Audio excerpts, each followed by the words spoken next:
মাতাদি মন্দিৰলৈ যাবলৈ আহিছোঁ। অলপ এন্ধাৰ হৈ আছে, চিনি নাপায়। দুজনীও ওলালোঁ এতিয়া বৈষ্ণৱ দেৱী মন্দিৰলৈ যাত্ৰালৈ বুলি।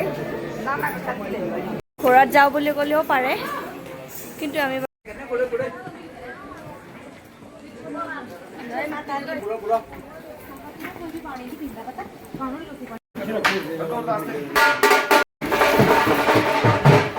এতিয়া উঠি যাব লাগিব আমি।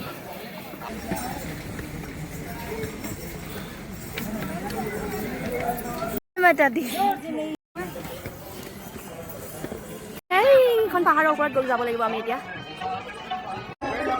চাওক তলৰ পৰা ওপৰলৈকে আহিলোঁ, বহুত আপ হয়, গৰম ভাগৰ লাগে বাৰু, তথাপিও মাতাই লৈছে আৰু ৰেষ্ট কৰি গৈছোঁ।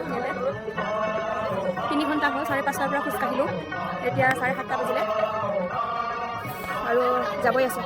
যাত্ৰা কৰি আছোঁ। আহি আহি শুই আছে ইয়াতে।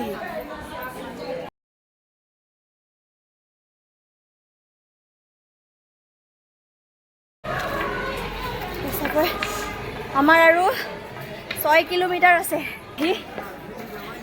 বেছি টাইম নাই আৰু গৈ পাম। আমাৰ ইয়াৰ বেলেগ গৈ আছে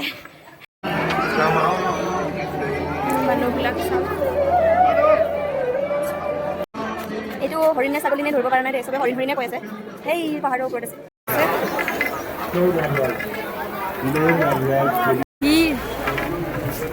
ৰাতিপুৱা 5:30টাৰ পৰা খোজকাঢ়িছোঁ, এতিয়া 11টা বাজিলে। বাপৰে, আকৌ বেগ জোতা খাবৰ কাৰণে লাইন লাগি আছে। কি লাইন লাগিব লগা হৈছে। মাতা ৰাণী দৰ্শন কৰি আহিলোঁ। সেইটো মাতাদি মন্দিৰ, আমি তালৈকে গ'লোঁ, এতিয়া ৰিটাৰ্ণ আহিলোঁ বাৰু। আৰু 7 কিলোমিটাৰ আছে যাবৰ কাৰণে। ভগৱান, কেতিয়া পামগৈ আৰু। মাতা ৰাণী দৰ্শন কৰি আহি এতিয়া কিবা এটা খাব লৈছোঁ। ৰাতিপুৱাৰ পৰা খালী পেটতে আছিলোঁ, এতিয়াই খাব লৈছোঁ খানা, ৰাজমা চাউল। চাওক চব প্ৰসাদ। 5টা বজাৰ পৰা আৰু এতিয়ালৈকে কণ্টিনিউ খোজকাঢ়ি আছোঁ। গ'লোঁ, বাপচ আহিলোঁ আৰু 40 মিনিটমান লাগিব ৰুম গৈ পাওঁতে। কুঁহিয়াৰৰ ৰস অলপ খাওঁ বুলি বহিছোঁ।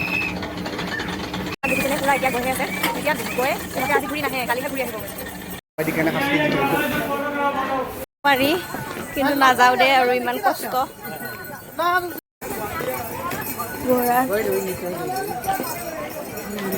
আহি এনেকৈ আই কাৰ্ড জমা দিব লাইন হৈছোঁ। চা ইমান মানুহ।